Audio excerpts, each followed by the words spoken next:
Syederun sebanyak 2.417 pelajar SMP di PD mengikuti asesmen nasional berbasis komputer atau ANBK pada Senin 19 September 2022.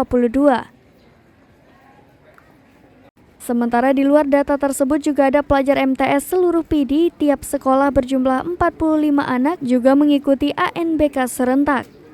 Pelaksana atau PJ Bupati Insinyur Wahyudi Adi Siswanto MSI, Kepala Dinas Pendidikan dan Kebudayaan PD Yusmadi MPD, Kepala Kantor Kementerian Agama PD Dr. Andes Haji Abdullah ARMAG bersama pejabat lainnya meninjau pelaksanaan ANBK.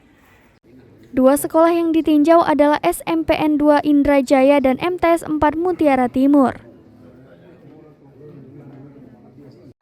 Kepala Dinas Pendidikan dan Kebudayaan PD mengatakan, pelaksanaan ANBK secara keseluruhan di sekolah-sekolah di PD berlangsung tertib dan lancar. Cuma ada dua sekolah yang terkendala karena pemadaman listrik di sekolah, yaitu SMPN 1 Gempang dan SMPN 1 Delima. PJ Bupati PD ikut melihat langsung prosesi pelaksanaan ANBK yang diikuti para pelajar SMPN 2 Indrajaya dan MTS 4 Mutiara Timur.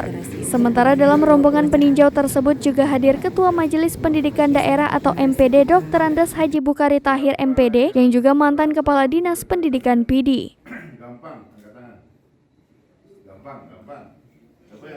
Sementara itu ANBK ini berlangsung 4 hari sejak 19 sampai dengan 22 September 2022. Asesmen nasional atau AN merupakan evaluasi yang dilakukan oleh pemerintah untuk pemetaan mutu sistem pendidikan pada satuan pendidikan dasar dan menengah dengan menggunakan instrumen asesmen kompetensi minimum atau AKM. Diikuti oleh sebagian atau sampel murid atau pelajar yang dipilih secara acak di setiap sekolah atau madrasah.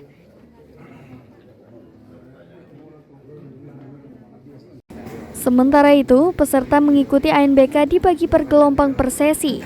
Tiap sesi berjumlah 45 orang dibagi per kelas 15 orang. Soal diberikan juga secara acak atau sistem silang.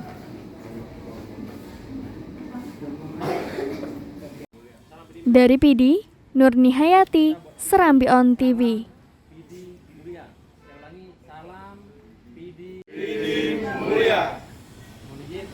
Salam PD mulia. Ya.